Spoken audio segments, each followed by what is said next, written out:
여러분, 우리가 인생을 살아가다 보면은 누구나 한 번 이상은 큰 위기를 경험하게 됩니다. 인생 여정이라는 게 항상 순탄한 길만 있는 게 아니기 때문입니다. 그래서 개인이 겪게 되는 위기나 또 고통은 너무너무 다양합니다. 이 다양한 위기를 보통 심리학에서는 크게 한 세 가지 유형으로 그렇게 분류를 합니다. 첫 번째가 발달 과정상의 위기입니다. 이것은 태어나서 자라고 성장하면서 자연스럽게 겪게 되는 그런 위기입니다. 예를 들면 부모와의 관계 속에서 생기는 문제, 또 학교 생활, 사춘기를 거치면서 생기는 그런 겪게 되는 그런 여러 가지 위기가 있습니다. 그게 바로 발달 과정상의 위기입니다. 두 번째는 상황적 위기가 있습니다. 이것은 뜻밖의 사고 또는 사건으로 생기는 그런 위기입니다. 예를 들어서 중병에 걸렸다든지 아니면 경제적으로 갑자기 파산을 한다든지 또 전혀 예상치 못했던 전쟁 같은 일이 또 생긴다든지 그래서 겪게 되는 위기가 바로 상황적 위기입니다. 세 번째는 실존적 위기가 있습니다. 이 실존적 위기는 우리 내면에서 일어나는 그런 문제입니다. 정체성의 혼란이나 혹은 또 우울증 같은 심리적이고 정신적인 그런 위기를 우리가 겪을 때도 있습니다. 이 세 가지 유형의 위기를 어떤 식으로든 모든 사람들이 다 겪으면서 그렇게 살아갑니다. 어느 것이 더 쉽고 어느 것이 더 어렵다 그런 건 없는 것 같습니다. 어떤 위기이든지 간에 다 힘들고 다 어렵습니다. 그리고 우리 힘으로 견디고 우리 힘으로 해결할 수 없습니다. 왜냐하면 우리가 해결할 수 있으면 그것을 위기라고 부르지 않을 것입니다. 우리가 감당할 수 없기에 우리 힘으로 해결할 수 없기에 우리는 위기라고 부릅니다. 여러분에게는 어떤 위기가 있습니까? 내 힘만으로는 해결 안 되는 그런 위기를 여러분은 어떻게 지나가십니까? 여러분, 우리 인생의 위기는 하나님이 도우셔야 합니다. 아무리 내가 노력하고 애를 써도 아무리 능력 있는 사람이 나를 응원하고 나를 도와준다 하더라도 사람의 노력, 사람의 능력은 한계가 있습니다. 완전하신 하나님, 그 하나님께서 우리를 도우셔야 그 위기와 그 문제를 완전하게 우리가 해결할 수 있습니다. 그래서 우리가 인생의 위기가 닥쳤을 때 우리에게 절대적으로 필요한 것은 무엇인가? 바로 하나님의 도우심입니다. 하나님의 도우심. 60대의 한 남자가 예수를 믿게 됐습니다. 주변의 사람들이 너무너무 궁금해서 이 남자에게 물었습니다. 왜냐하면 이 남자는 예수라고는 전혀 몰랐던, 불교에 심취했던 그런 분이었습니다. 아니, 어떻게 그렇게 갑자기 예수를 믿게 되었습니까? 하고 물었습니다. 그러자 이 남자의 대답이 이랬습니다. 나는 지난 수십 년 동안 석가모니를 믿고 살았습니다. 부처가 나를 지켜줘서 나는 잘 산다고 그렇게 생각을 했습니다. 그런데 몇 년 전부터 이유를 알 수 없는 극심한 통증에 시달렸고 그리고 가끔 피를 토하며 쓰러지기를 여러 번 했습니다. 그런데 병원에서도 그 원인을 찾지를 못했습니다. 원인을 모르는 통증과 밤낮으로 싸워야 했습니다. 그런데 그보다 더 두려운 것은 이러다가 내가 갑자기 죽는 건 아닌가 하는 죽음의 공포가 밀려 들어왔습니다. 그때 내가 깨달은 것이 있습니다. 그렇게 좋았던 석가모니의 그 설법이 모든 것이 평안하고 모든 것이 순조로울 때는 그렇게 자비롭게 들렸던 그 부처의 설법이 죽음의 위기 앞에서는 아무런 도움이 되지 못한다는 것을 알았습니다. 내가 그렇게 좋아했던, 그렇게 심취했던 석가모니의 설법이나 그리고 노자의 도덕경, 이것이 죽음의 두려움이라는 내 위기를 조금도 해결해 주지 못했습니다. 그러던 차에 누군가가 저에게 예수님을 소개했습니다. 그리고 사망 권세를 이기고 죽음의 모든 문제를 해결하신 예수 그리스도, 그분만이 나를 진정으로 진짜 도와주실 수 있는 유일한 구원자이신 것을 저는 알게 되었습니다. 이렇게 고백을 했습니다. 여러분, 그렇습니다. 단지 죽음뿐만 아닙니다. 인생의 모든 위기는 하나님만 해결하실 수 있습니다. 왜냐하면 하나님께서만 인생의 모든 문제를 알고 계시고 답을 다 알고 계시기 때문에 그렇습니다. 그래서 하나님이 도우실 때에만 우리는 완전하게 위기에서 다시 일어서게 된다는 것입니다. 지금 여러분이 겪는 위기가 어떤 문제이든지 간에, 어떤 상황에 여러분이 놓여 있든지 간에, 여러분, 하나님이 여러분을 도와주시고 그로 말미암아 그 문제와 그 위기가 풀어지고 해결되는 그 은혜를 경험하시기를 우리 주님의 이름으로 축원합니다. 자, 그렇다면은 여러분, 과연 우리가 위기 속에 있을 때 하나님은 우리를 어떻게 도와주실까요? 저는 오늘 주신 본문을 중심으로 바로 우리를 도우시는 하나님의 이 은혜를 여러분과 함께 나누려고 합니다. 바라기는 오늘 이 말씀이 위기 속에 있는 성도들에게 큰 위로가 될 뿐만 아니라 문제를 구체적으로 해결하는 힘, 능력이 되시기를 주님의 이름으로 축원합니다. 자, 그럼 과연 하나님은 위기 속에 있는 하나님의 자녀들을 어떻게 도우실까요? 첫 번째, 내가 위기 속에서 고통당하고 있을 때 우리 하나님은 나의 안전한 피난처가 되어주십니다. 우리의 피난처가 되어주십니다. 여러분, 지난주까지 우리는 열왕기서를 살펴볼 때에 그 주 무대가 북이스라엘이었습니다. 아합 왕조를 이제 패하고 북이스라엘의 새로운 왕조를 세우셨습니다. 그게 뭐였죠? 예후 왕조였습니다. 그게 지난주까지의 설교 내용이었습니다. 그런데 오늘부터 열왕기서의 무대가 북이스라엘에서 남유다로 옮겨집니다. 오늘 이야기의 주인공은 바로 요아스라는 남유다의 왕입니다. 남유다의 8번째 왕 요아스가 바로 오늘 본문 말씀의 주인공입니다. 하나님께서는 요아스가 절체절명의 위기 가운데 있을 때 이 요아스를 도와주십니다. 어떻게 도와주셨는지를 살펴보고 또 오늘 위기 가운데 있는 저와 여러분을 도우시는 그 하나님의 손길을 경험하게 되기를 바랍니다. 자, 그렇다면 먼저 오늘 본문의 주인공인 유다 왕 8번째 왕인 요아스가 지금 어떤 위기를 겪고 있을까요? 열왕기하 11장 1절의 말씀입니다. 아하시아의 어머니 아달랴가 그의 아들이 죽은 것을 보고 일어나 왕의 자손을 모두 멸절하였으나, 여러분, 아하시아의 어머니가 아달랴입니다. 아달랴의 아들은요? 아하시아입니다. 예. 그 아들이 죽은 것을 보고 일어나서 뭘 했습니까? 통곡한 것이 아니라 왕의 자손을, 아시아 왕의 아들들, 즉 왕자들을 모두 죽여버렸습니다. 여러분, 무슨 이야기냐면 요아스의 할머니인 아달랴가 아들인 아시아, 즉 요아스의 아버지인 아시아 왕이 죽자 자기의 손자들을, 친손자들을 자기 손으로 모두 다 죽여버렸다는 것입니다. 이게 무슨 말도 안 되는 소리인가 싶은 그런 이야기입니다. 어제 우리 장로님 한 가정이 우리 권사님들, 연세 드신 권사님들을 초청해서 같이 식사 교제를 하는 그런 시간이 있었습니다. 식사 교제를 하면서 제가 이렇게 가만히 유심히 들어보니까요, 손자를 키워주느냐 마느냐 이 이야기가 나왔는데요, 손자 키우면 진짜 힘들답니다.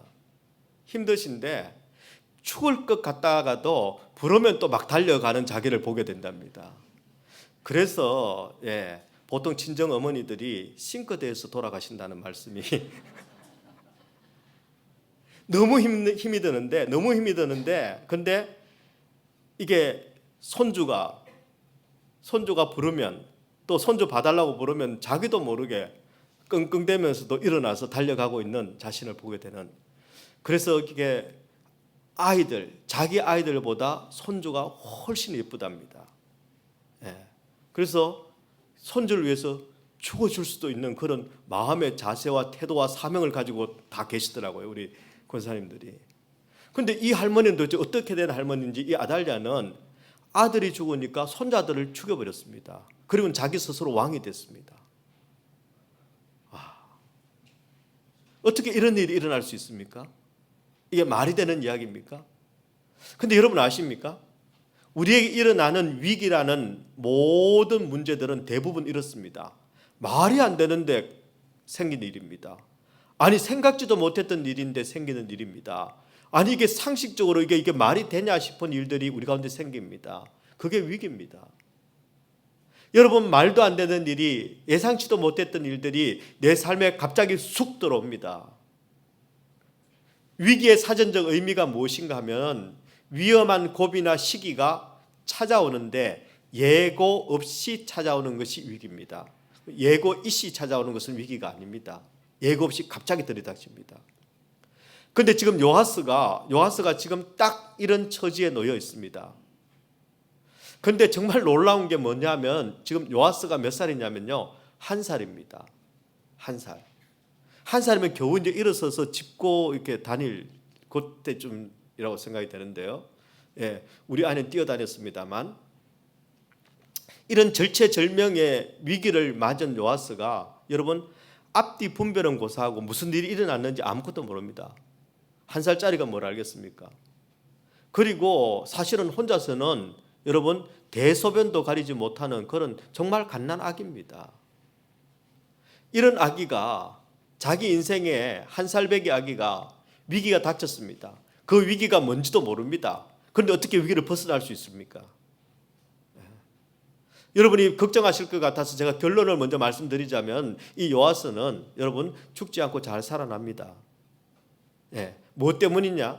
하나님의 은혜와 하나님의 도우심이 있었습니다.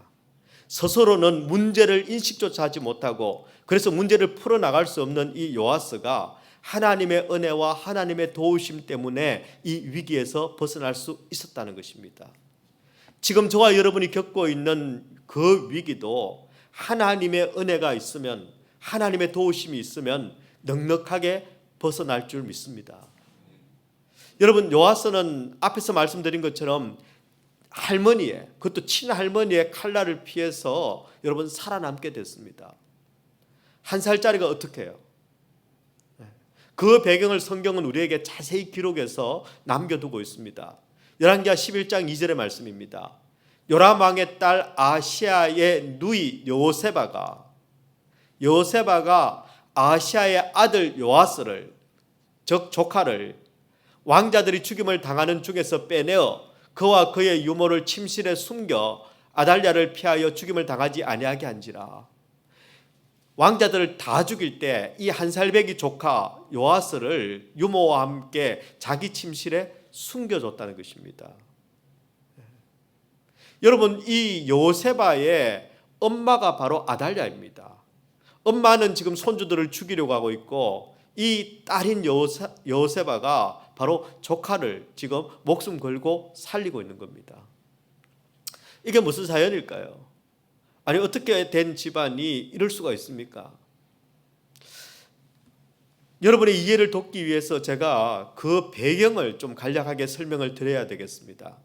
여러분, 요아스의 할머니인 아달랴는 바로 북이스라엘에서 바알을 숭배하는 아합 왕의 딸입니다.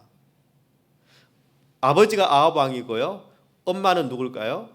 엄마는 이세벨이었습니다. 여러분, 이세벨은 아주 유명한 여자입니다. 그런데 이 아달랴가 엄마인 이세벨을 꼭 빼닮았습니다. 판박입니다. 아달랴는 바알 숭배자입니다. 표독했습니다. 잔인합니다. 예. 그런 아달랴가 여러분 북이스라엘에서 남유다로 시집을 왔습니다. 시집을 와서 한 일이 뭐냐면은 온 유다를 바알 우상의 천지로 만들어 버렸습니다. 뿐만 아닙니다. 자기의 남편도 북이스라엘과 자주 왔다 갔다 교류하게 만들었습니다. 자기 아들 아시아도 북이스라엘과 자주 왔다 갔다 하게 만들었습니다. 그래서 여러분 요람과 아시아가 처가에 자주 왔다 갔다 하고 외갓집에 자주 왔다 갔다 그렇게 했습니다. 그러다 보니까 이 남유다는 하나님 여호와 유일 신앙에서 벗어나게 됐습니다. 그 와중에 여러분 이 아시아가 북이스라엘 외갓집을 도우러 전쟁에 나갔습니다. 그러다가 쿠데타를 일으킨 예후의 손에 이 아시아가 죽고 만 것입니다. 여러분 그렇다면은 이 아달랴는 지금 아들을 잃어버렸습니다. 그것도 자기 친정을 돕다가 아들이 죽었습니다. 그렇다면은 여러분 사람이 겪는 고통 중에 가장 큰 고통을 자식이나 손주가 먼저 가는 고통이라고 합니다. 참척이라고 말하죠. 그 고통 속에서 여러분 울부짖어야 되는데 그 소식을 듣자마자 자기 손자들을 왕자들을 죽여버리는 상상도 못할 그런 일을 지금 저지르고 있는 것입니다. 그리고는 스스로 왕이 됐습니다. 권력의 야망에 불타오르는 한 여자가 자기가 권력을 잡기 위해서 자기가 왕이 되기 위해서 손자들을 처참하게 죽여버린다. 야, 권력이 무섭긴 무섭구나. 여러분 이렇게 봐야 될 문제가 아닙니다. 사실은 이 문제는 조금 더 영적인 문제를 가지고 있습니다. 이 일은 바알 숭배자인 아달랴가 여러분 하나님의 가계를 끊어버리고 남유다를 완전한 바알의 나라로 만들기 위해서입니다. 궁극적으로는 여러분 다윗의 후손으로 왕조를 이어가시겠다고 말씀하신 하나님의 그 약속, 하나님의 언약을 깨트리는 그런 사탄의 행위였습니다. 더 나아가서는 우리 하나님께서는 다윗의 가계를 통해서 바로 메시아 그리스도를 이 땅에 보내시겠다고 말씀하셨는데 바로 이 땅에 오실 예수 그리스도의 오심을 가로막는 그런 적 그리스도의 행위였다라는 것입니다. 여러분 영적인 것이 이렇게 무섭습니다. 손주를 사랑하는 것은 본능이라고 했는데 영적으로 병들어 버리면 마귀의 하수인이 되어 버리면 사람이 가진 가장 본능적인 것조차도 여러분 거스르고 하나님을 대적하고 그리고 사탄의 하수인이 되어서 적그리스도의 행위를 할 수 있는 그것이 바로 사람이라는 것입니다. 여러분 지금 남유다는 국가 존립의 위기를 겪고 있습니다. 요아스는 지금 개인적으로 사느냐 죽느냐는 절체절명의 위기 가운데 놓여 있습니다. 그런데 이러한 위기는 오늘날도 계속되고 있습니다. 왜냐하면 적그리스도는 지금도 역사하고 있기 때문입니다. 지금도 교회와 여러분 하나님의 자녀들을 성도들을 틈만 나면은 기회만 생기면 무너뜨리고 죽이려고 하는 것이 바로 적그리스도이고 사탄이라는 것입니다. 그래서 여러분 우리 가정이 제대로 세워지지 못하도록 교회가 제대로 세워지지 못하도록 하나님의 자녀들이 하나님의 자녀답게 살지 못하도록 그리고 하나님의 뜻이 이 땅 가운데 이루어지지 못하도록 그리고 하나님의 나라가 이 땅 가운데 세워지지 못하도록 여러분 수많은 논리와 궤변과 이론과 사상과 악들을 통해서 믿는 자들을 미혹하고 공격하고 있는 것이 오늘날의 현실이라는 것입니다. 여러분 그래서 우리가 이 땅에서 믿음대로 사는 것 그거 쉽지 않습니다. 말씀대로 사는 것 어렵습니다. 왜냐하면 이런 영적인 공격과 영적인 저항이 너무너무 많기 때문입니다. 여러분이 지금 겪고 있는 수많은 문제들도 우연이 아니라 그냥 상황이 만들어낸 우여곡절이 아니라 마귀의 영적인 공격이라는 영적인 배경이 있다는 것입니다. 여러분은 그럴 때 그 위기를 어떻게 극복하십니까? 요아스는 이 위기를 어떻게 극복했을까요? 한 살배기 아기가 여러분 그 위기를 성전에서 피할 수 있었습니다. 고모인 요세바가 여러분 아달랴의 눈을 피해서 바로 이 조카를 숨긴 곳이 성전이었습니다. 마침 이 요세바의 남편은 여호야다라는 제사장이었습니다. 기가 막힌 곳에 숨긴 것입니다. 여러분 한번 상상을 해보십시오. 지금 왕이 된 아달랴를 피해서 숨을 수 있는 곳은 남유다에 아무것도 없습니다. 수많은 곳에 바알의 우상이 이미 세워져 있고 바알 숭배자들이 있습니다. 전부 아달랴의 눈과 귀가 되어서 손과 발이 되어서 여러분 아달랴가 하라는 대로 다 하고 있습니다. 그러니 어디를 가도 숨을 수가 없습니다. 그러나 단 한 곳, 남유다에서 유일하게 바로 이 아달랴의 통치를 벗어날 수 있는 단 한 곳, 왕이라도 함부로 들어갈 수 없는 곳, 바로 그곳이 성전입니다. 그래서 오늘 본문의 말씀에 보면 유독 많이 나오는 단어가 성전이라는 단어입니다. 성전이라는 단어가 무려 7번 등장을 합니다. 여러분, 히브리어에서 7이라는 숫자는 완전수를 의미합니다. 즉 성전이 7번 나왔다라는 것은 하나님의 완전한 보호를 상징한다는 것입니다. 이 성전이 바로 절체절명의 위기 가운데 있던 요아스를, 그 한 살배기 아기를 지키고 보호해 준 것입니다. 여러분, 성전은 하나님의 집입니다. 하나님이 계시는 곳입니다. 하나님이 임재하시는 곳입니다. 하나님이 임재하시는 곳에는 여러분 어둠이 틈탈 수가 없습니다. 악한 마귀가 들어올 수 없습니다. 손댈 수 없습니다. 어떤 악한 자도 함부로 할 수 없는 것이 하나님의 임재가 가득한 곳입니다. 여러분, 2000년이 넘도록 수많은 적그리스도와 그리고 수많은 마귀의 계계가 핍박을 통해서, 환난을 통해서 교회를 무너뜨리려고 했습니다. 그러나 2000년을 교회가 버텨올 수 있었던 것은 그 핍박과 그 수많은 환난과 순교 가운데서도 교회가 건재해온 이유는, 그리고 말씀이 지켜진 이유는 바로 하나님이 계시는 곳이었기 때문입니다.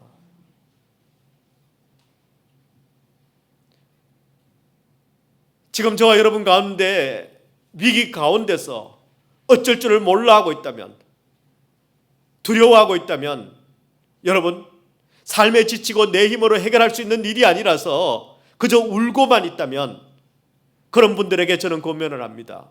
여러분, 하나님의 성전, 여호와의 성전을 찾아가십시오.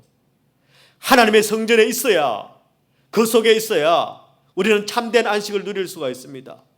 하나님의 성전 안에 있어야 마귀가 절대 손을 대지 못합니다. 하나님의 성전 안에 있어야 여러분 하나님께서 그 다음으로 우리를 인도해 내실 수가 있습니다.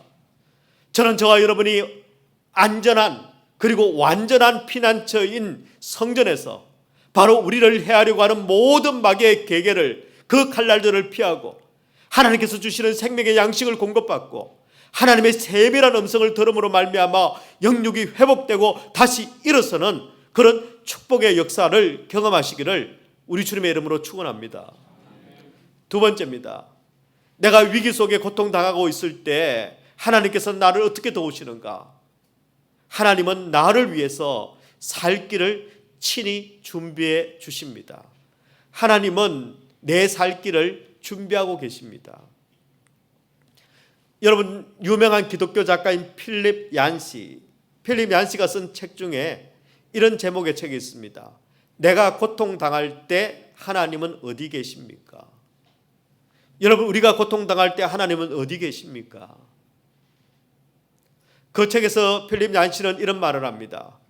고통 가운데 있을 때 우리가 할 일은 그저 상황을 긍정적으로 생각하는 것만으로는 부족하다. 우리가 고통 가운데 있을 때 그저 잘 될 거야, 괜찮아질 거야, 다 지나갈 거야, 이렇게 긍정적으로 생각하는 것만으로는 안 된다는 것입니다. 그럼 어떻게 해야 될까요? 고통 속에 있을 때 우리가 할 일은 내 생각을 뛰어넘는 하나님의 계획이 있다는 것을 내가 믿어야 한다. 다 지나가겠지, 괜찮아지겠지, 좋아지겠지가 아니라 바로 내 생각을 뛰어넘는 하나님의 계획이 있다는 것을 우리는 믿어야 합니다.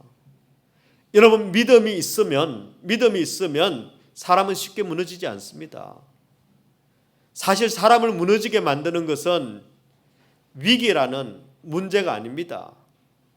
사람을 무너지게 만드는 것은 바로 절망입니다. 절망이 뭡니까? 이제는 믿을 곳이 없다라는 것입니다. 이것만 있으면 내가 이 문제는 해결할 수 있어.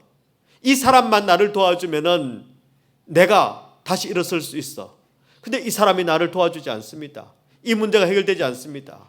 이제 더 이상 내가 기댈 곳이 없을 때 우리는 절망합니다.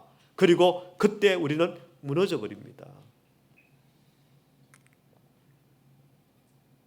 여러분, 지금 국가의 존폐의 위기를 겪고 있는 이 남유다, 그리고 한 살배기 아기 요아스, 남유다나 요아스에게 지금 여러분 소망을 꿈꾼다는 것은 정말 꿈 같은 일입니다.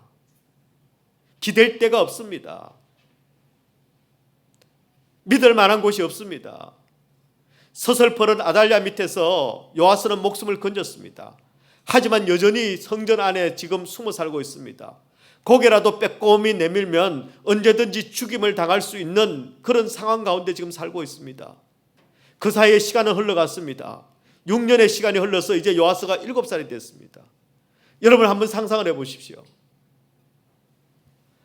왕자이지만 부모도 없이 6년을 성전에 숨어 살아야 했습니다. 그 요아스가 꿈꿀 수 있는 미래는 뭘까요? 아니 7살짜리가 무슨 미래니 소망이니 이런 것을 가지고는 있을까요? 내일을 꿈꿀 수 있을까요? 네. 아무것도 없습니다. 그런데 놀랍게도 하나님께서는 자기 가림도 못하는 꿈꿀 수 없는 그 요아스를 위해서 하나님은 요아스를 위한 꿈을 꾸고 계셨습니다. 요아스를 위해서 놀라운 일을 계획하고 계셨습니다. 왜요? 요아스가 하나님의 언약의 자손이었기 때문입니다. 4절의 말씀입니다. 7째 해에 여호야다가 사람을 보내 가리 사람의 백부장들과 호위병의 백부장들을 불러 데리고 여호와의 성전으로 들어가서 그들과 언약을 맺고 그들에게 여호와의 성전에서 맹세하게 한 후에 왕자를 그들에게 보이고, 여러분 하나님께서 이제 일하시기 시작하십니다. 준비해 놓으셨던, 계획해 놓으셨던 그 일들을 이제 지금 시행하고 계십니다. 여기 보면은 여호야다는 바로 고모부죠. 고모부인 제사장 여호야다가 사람을 보내서 가리 사람의 백부장들과 호위병의 백부장들을 불러 데리고 옵니다. 여기 가리 사람이라고 되는데 표현이 조금 이상하지요. 바로 히브리 사람들이 아닙니다. 이 가리 사람의 백부장들, 호위병의 백부장들은 전부 히브리 이스라엘 사람들이 아니라 외국인들입니다. 외국인 용병들입니다. 다윗 왕국을 세우고 여러분 다윗의 호위병을 바로 외국인 용병들을 불러서 다윗의 호위 부대를 만들었습니다. 그러니까 다윗 왕조 초창기 때부터 이 왕실 경호를 해오는 바로 외국인 출신들의 용병입니다. 그런데 지금 여호야다가 왕실의 경호대장들을 불러서 이 요아스를 보호하게 만든 것입니다. 여러분 용병들은 돈을 받고 일해주는 사람입니다. 그런데 지금 여호야다는 이 사람들, 이 경호대장들을 불러서 요아스를 보호하라 하고 부탁을 합니다. 돈을 줬을까요? 돈 없죠, 제사장이. 아달랴가 돈이 훨씬 많겠지요. 근데 여러분 이 5명의 백부장들은 굉장히 중요한 사람들입니다. 왜냐하면 역대하 23장의 말씀에 보면은 이 백부장들의 이름을 성경이 기록하고 있기 때문입니다. 기록하면서 뭐까지 기록하느냐면요, 바로 이 백부장들의 이름뿐만 아니라 그 아버지 이름까지 기록합니다. 역대하 23장 1절의 말씀을 보시면요, 제7년에 요아스가 7살이 되었을 때에 여호야다가 용기를 내어, 여러분 어떻게 될지 모릅니다. 누구 한 사람이라도 이것을 아달랴에게 일러 바치면 다 죽는 겁니다. 여호야다가 용기를 냈습니다. 백부장 곧 여로함의 아들 아사랴와 여호하난의 아들 이스마엘과 오벳의 아들 아사랴와 아다야의 아들 마세아와 시그리의 아들 엘리사밧 등과 더불어 언약을 세우매, 이렇게 되어 있습니다. 5명의 백부장들을 부릅니다. 불러서 언약을 세웁니다. 여러분 이 사람들의 이름을 기록해 놓았는데 이 이름들마다 여러분 깊은 뜻이 있습니다. 여러분 여로함의 아들 아사랴라고 되는데 아사랴의 뜻은 하나님께서 도우셨다라는 뜻입니다. 이스마엘은요 하나님께서 들으셨다라는 뜻입니다. 또 다른 아사랴가 있죠. 하나님께서 도우셨다. 그리고 그 다음에 마세아라는 사람의 이름은 하나님의 일, 하나님의 역사를 이야기합니다. 그리고 엘리사밧은요 엘리사밧, 하나님께서 판단하셨다, 하나님께서 심판하신다라는 뜻을 가지고 있습니다. 여러분 아까 말씀드린 것처럼 이 사람들은 히브리 사람 이스라엘 족속들이 아닙니다. 외국인 용병들인데 이들의 이름은 누구보다도 철저한 믿음의 이름들입니다. 그들은 다윗 왕을 호위하면서 여호와를 섬기는 믿음의 사람들이 됐던 겁니다. 같이 있으면 믿음이 커지는 사람이 있죠. 다윗 왕이 그랬던 사람입니다. 자, 이 사람들이 백부장입니다. 백부장이라는 것은 100명의 군대를 거느린 리더라는 것입니다. 그럼 5명의 백부장을 불렀으면 군대는 몇 명입니까? 500명이죠. 일부 때 누가 50명 그러시던데 50명으로도 충분히 커버할 수 있다라는 거죠. 근데 500명입니다. 여러분 500명이면 사실은 어마어마한 숫자입니다. 지금 하나님께서는 요아스를 위해서 지금 500명의 병사들을 준비해 놓고 계셨던 것입니다. 오래전부터 여러분 단지 창과 칼을 준비한 것이 아니라 이들을 믿음을 준비해 놓으셨던 겁니다. 여러분 이것이 놀라운 하나님의 계획입니다. 나는 꿈꾸지 못하는 그 미래를, 나는 꿈꿔볼 수 없는 내일을 하나님은 이미 준비하고 계셨습니다. 여러분 이 사람들 중에 요아스가 직접 나서서 도와달라고 한 사람 하나도 없습니다. 뭐 한 살 배기가 뭐라고 하겠습니까? 나를 도와주면 내가 왕자니까 나중에 내가 왕이 되면은 신세를 갚을게요 그랬겠습니까? 뭐라고 했겠습니까?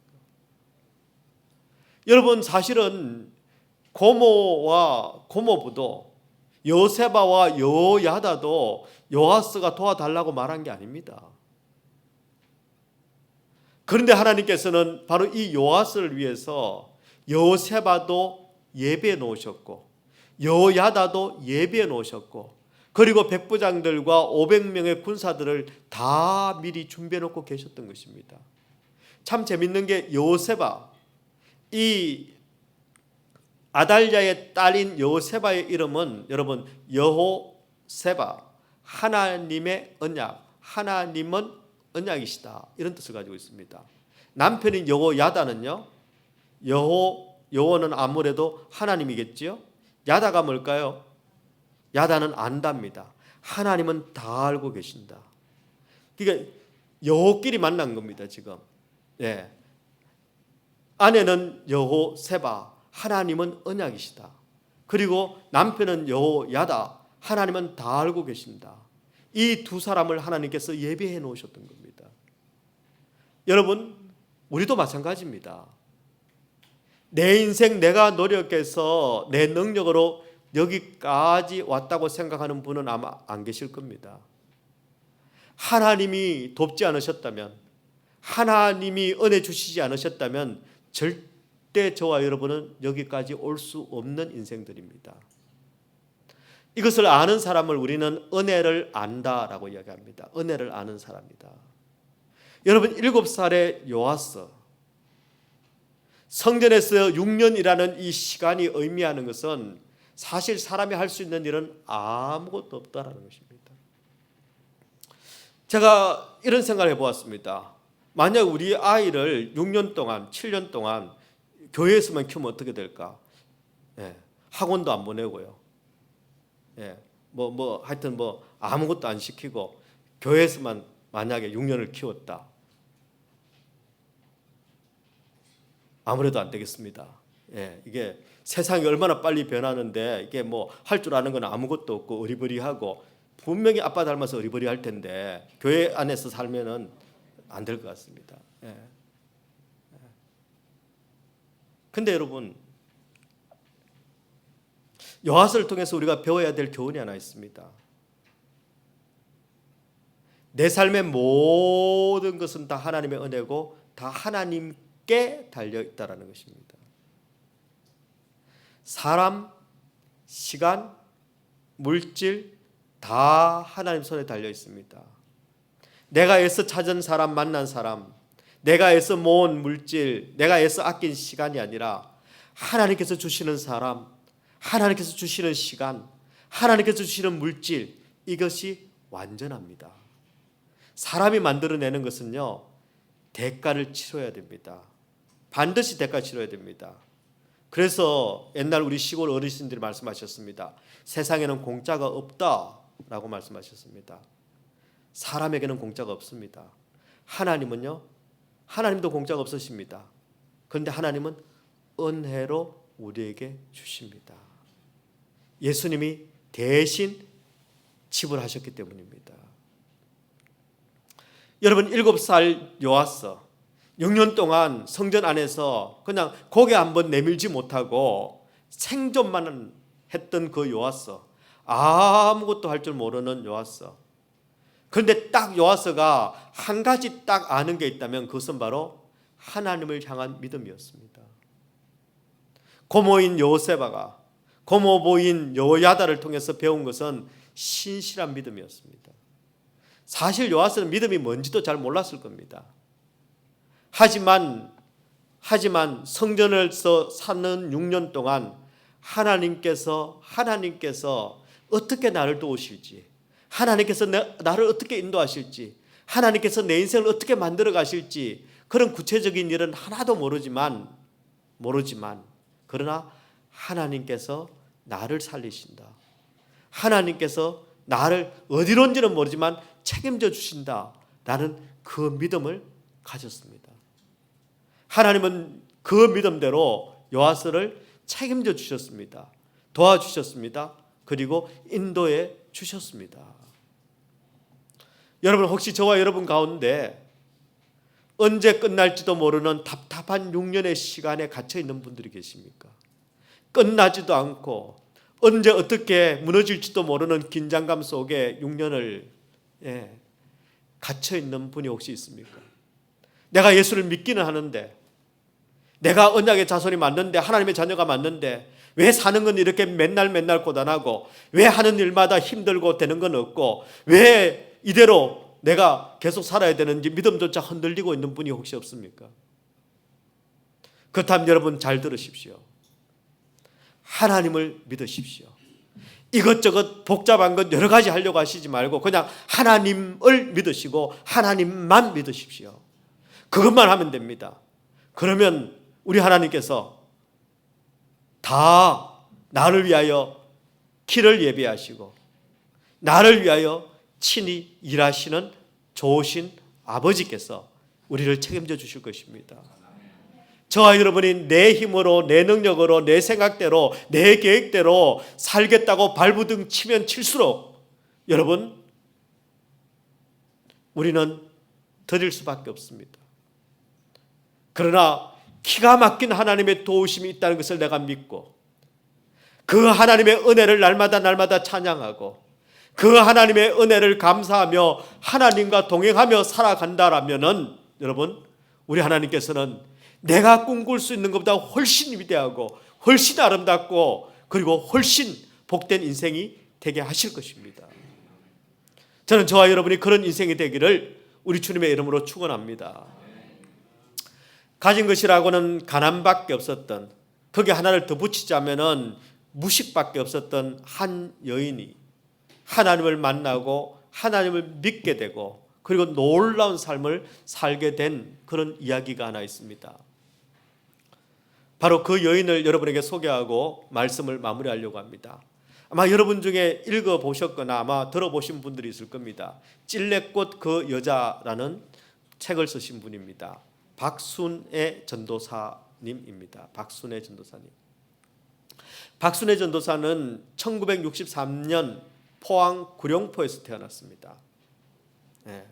그 옛날에 그 고래잡이로 유명했던 곳입니다. 구룡포.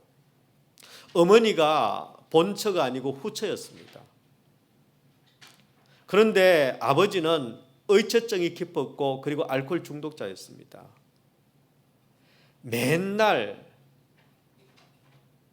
가정폭력을 이어나갔습니다. 엄마가 도저히 견디지를 못해서 10살 된 딸 순애만 남겨놓고 도망갈 수밖에 없었습니다. 그때 순애는 초등학교 4학년이었습니다. 그때부터 이 어린 여자아이의 인생은 고난의 나날이었습니다. 엄마가 도망가자 말자 그 아이는 남의 집 식모살이로 보내졌습니다. 10살 때, 13살 때 23살이나 많은 이복 오빠가 이 어린 아이를 성폭행을 했습니다. 그 이후로도 계속되는 이 이복 오빠의 성폭행 때문에 여러분 드디어 오빠를 내가 죽여야 되겠다라고 그렇게 결심을 했습니다. 그때가 박순애의 나이 18살이었습니다. 18살. 그런데 바로 그때 18살 바로 그때에 한 남자를 죽여야만 되겠다라는 그 상처와 그 아픔과 그 복수심에 불타오르고 있을 때 그때 하나님께서 그녀의 인생 가운데 찾아오셨습니다. 한 집사님이 끈질기게 예수 믿으라고 교회 가자고 그렇게 사랑과 전도로 드디어 순애가 교회를 가게 되었고 예수님을 만나게 되었습니다. 예수님을 만나자마자 뜨겁게 예수님을 믿었습니다. 매일 새벽마다 새벽기도를 갔습니다. 그리고 할 수 있는 일이라는 것은 성전에 엎드려서 하나님 제발 이 지옥과 같은 내 삶을 벗어나게 해주십시오. 그 기도만 출창했습니다. 교회를 다니면서 또 우연히 4H 농촌 활동을 하게 됐습니다. 여러분 지금 잘 모르실 텐데요. 옛날에는 여러분 농촌에 가면은 꼭 마을 입구에 그 4H라는 이렇게 네이클로바 비석이 이렇게 딱 세워져 있습니다. 거기에 보면은 지, 덕, 노, 채 하고 이렇게 붙어 있거든요. 원래 미국에서 시작된 겁니다. 미국 농촌에 있는 아이들을 청소년들을 이제 리더로 키워내기 위해서 만든 그런 운동이었는데요. 한국으로 건너간 겁니다. 그래서 4H 운동이라고 했는데 H가 뭐냐면 헤드, 하트, 핸드, 그 다음에 헬스, 그 네 가지입니다. 그 일을 하게 됐는데 여러분 하도 성실하고 하도 부지런하니까 여러분 2년 만에 20살이 됐을 때 이 4H 경북협회 회장으로 선출이 됐습니다. 그리고는 20살인데 이 회장님께서 청송교도소 재소자 정신교육 강사로 청병을 받았습니다. 그때부터 지금까지 여러분 교도소에서 재소자들을 위한 사역을 지금까지 이어오고 있습니다. 배운 것도 하나도 없는 초등학교 4학년 때 중퇴를 한 자기를 하나님께서 귀하게 보시고 이런 기회까지 주시는 것을 감사하고 열심히 교도소 사역을 했습니다. 열심히 재소자들에게 예수님을 전했습니다. 27살 때 한 남자가 당신과 꼭 결혼하고 싶다고 구원을 했습니다. 근데 이 남자가 누구냐면요. 라디오를 듣다가 이 박순애를 알게 돼가지고 느닷없이 찾아온 겁니다. 근데 아들 둘이 있는 이혼남이었습니다. 게다가 조직폭력배였습니다. 게다가 전과자였습니다. 근데 그 남자가 라디오를 듣다가 필에 꽂혀가지고 찾아온 겁니다. 나하고 결혼 안 하면 내가 죽겠다고. 여러분이라면 어떻게 하시겠습니까? 당신이 나랑 결혼해주지 않으면 난 죽겠다. 뭐 그렇게 해서 결혼을 하신 분 혹시 있는지 모르겠는데,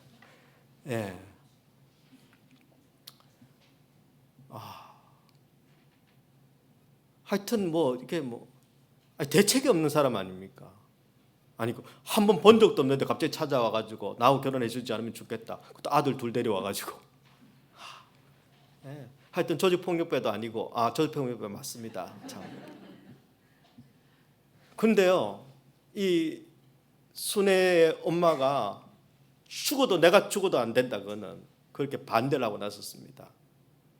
근데 이 박순애가 내가 한 알에 썩는 미랄이 되어서 한 가정을 살려보겠다는 결심을 하고 결혼을 합니다. 다 말리고 싶지요. 일부 예배 때는요, 그런 사람들이 안 되는데 절대 하나님의 미랄이 되면 안 됩니다. 그럴 때는. 예. 그런데도 박순애는 믿음을 가지고 하나님의 썩는 미랄이 되어서 이 가정을, 이 남자를, 이 두 아들을 한번 살려보겠다고 뛰어들었습니다. 결혼하고 어떻게 됐을까요? 예. 남편은 옛날 버릇을 고치지 못했습니다. 매일 술 마시고 매일 도박하고, 그리고 결혼하면 예수 믿겠다 그랬는데 예수를 믿기는커녕 여러분 술 마시고 도박하고 돈 잃고 집에 돌아와서 하는 일이 뭘까요? 예. 박순애의 간증에 의하면은 온몸이 걸레처럼 되도록 구타를 했답니다. 온몸이 걸레처럼 되도록 매일. 어떻게 맞으면 걸레처럼 되는지 모르겠는데 하여튼 제가 강단이라서 용언 하지 않겠습니다만, 그래도 이 박순애는 견딥니다. 내가 낳지는 않았지만 이 착한 두 아들이 내가 얘들 때문이라도 살아야지 하고는 그 모진 시간을 견뎌냈습니다. 그리고 매일 기도하기 시작합니다. 하나님 앞에 뭐라고 기도했느냐면, 하나님 남편을 변화시켜서 주의 종이 되게 해주십시오. 남편을 변화시켜서 주의 종이 되게 해주십시오. 그리고 이 아들 둘도 주의 종이 되게 해주십시오 하고는 그 소망을 붙들고 매일매일을 기도하며 하루하루를 버텼습니다. 남편이 어떻게 됐을까요? 남편이 드디어 변하지 않았습니다. 변했는데 더 극악해졌습니다.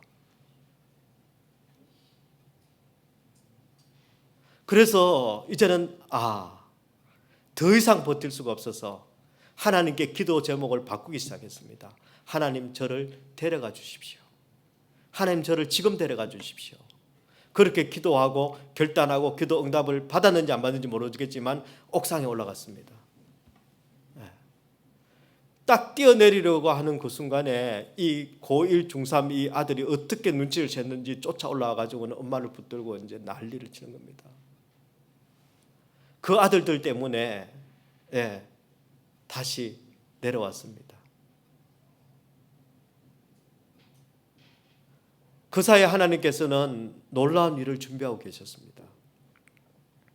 남편이 어디 나가서 돌아다니는지 모르겠는데 오랜만에 들어왔습니다. 그런데요, 이 인간이 회개를 하고 돌아온 겁니다. 누구의 말도 듣지 않았던 이 난폭한 이 조직폭력배 이 남편이요, 하나님의 음성을 듣게 된 겁니다. 하나님의 음성을 듣고는요, 꼬꾸러지고, 그리고 하나님, 내가 내 남은 삶을 내가 하나님께 드리겠습니다라고 자기 스스로 제발로 헌신을 하고 신학교를 간 겁니다. 전도사님의 기도가 응답된 것이죠. 이뿐 아니라 두 아들도 신학교를 갔습니다. 아버지와 아들이 동기인지는 모르겠는데 하여튼 비슷한 시기에 신학교를.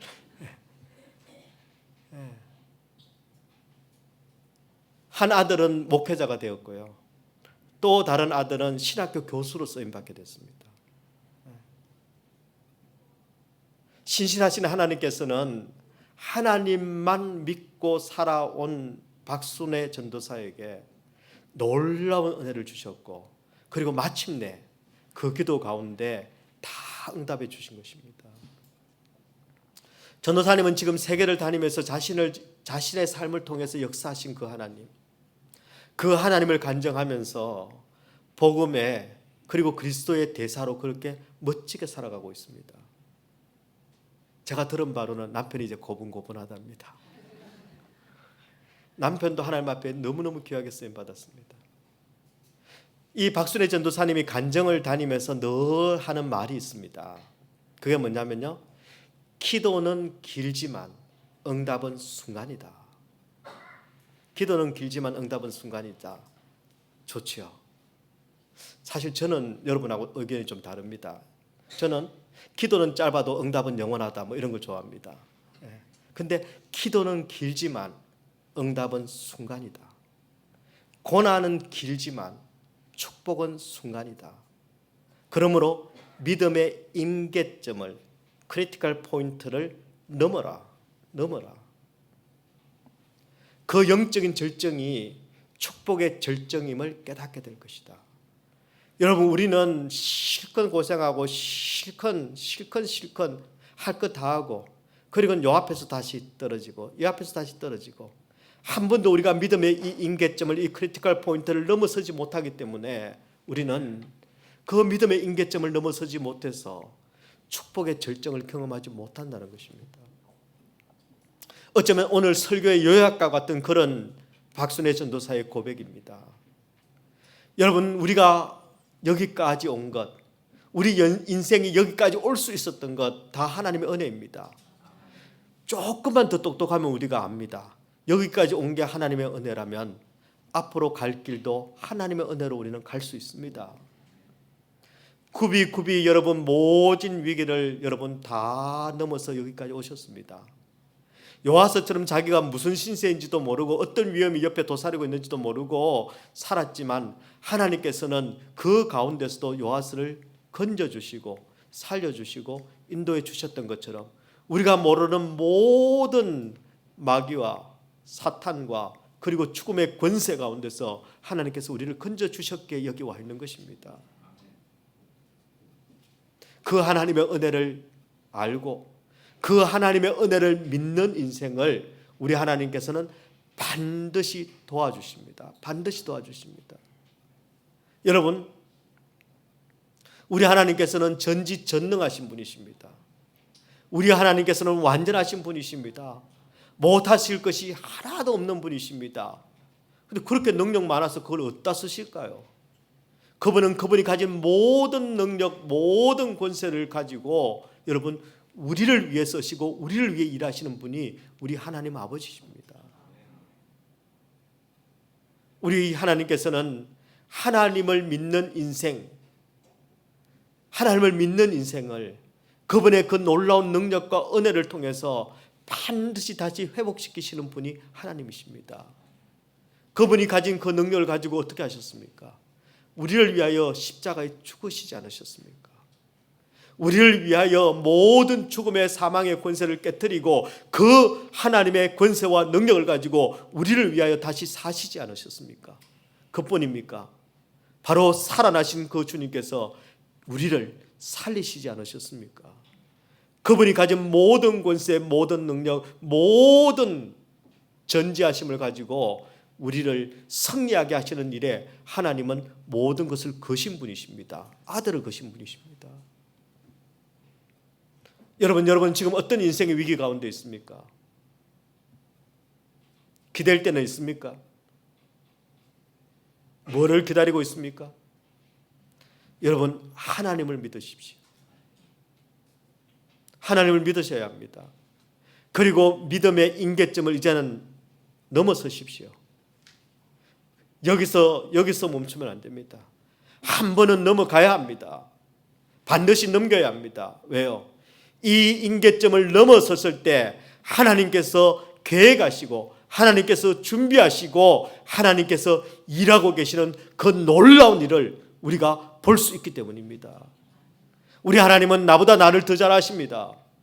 우리 하나님께서는 내가 행복하기를 원하는 것보다 더 내가 행복해지기를 원하시는 분이 하나님이십니다. 그래서 지금 내 눈에 보이는 내 형편 보고 내 상황 보고 안 된다 절망하면 안 됩니다. 놀라운 은혜를 준비하고 계시는, 아니 이미 준비해 놓으신 위대하신 그 하나님을 우리가 바라보고 그 하나님을 믿어야 합니다. 왜 세상 가운데서 썩어질 것들은 그렇게 쉽게 믿고 그렇게 쉽게 썩고 그리고 난 다음에 내가 그럴 줄 몰랐다, 내가 이럴 줄 몰랐다 그렇게 한탄하면서 왜 완전하신 하나님은 한번 믿어보지도 않고 왜 그 하나님 앞에는 내 인생을 한번 기대해 보지도 않고 왜 그 하나님 앞에는 내 인생을 전적으로 한번 던져보지도 않고 우리는 자꾸 넘어집니까? 하나님께서는 나를 위해서 모든 것을 준비하고 계시는 분이십니다. 나를 위해서 나에게 영원한 승리와 축복과 영광을 주시기 위해서 그분의 아들까지 이미 다 죽이시고 살리시고 다 예비해 놓으신 분이 하나님이십니다. 그 하나님을 믿음으로 그냥 믿는 것이 아니라 이 믿음의 크리티컬 포인트를 임계점을 넘어서는 그 믿음을 통해서 우리가 내일을 소망하고 내일을 열어가고 내일을 하나님의 행하시는 일들을 반드시 경험하고야 많은 승리의 인생들이 다 되시기를 우리 주님의 이름으로 축원합니다.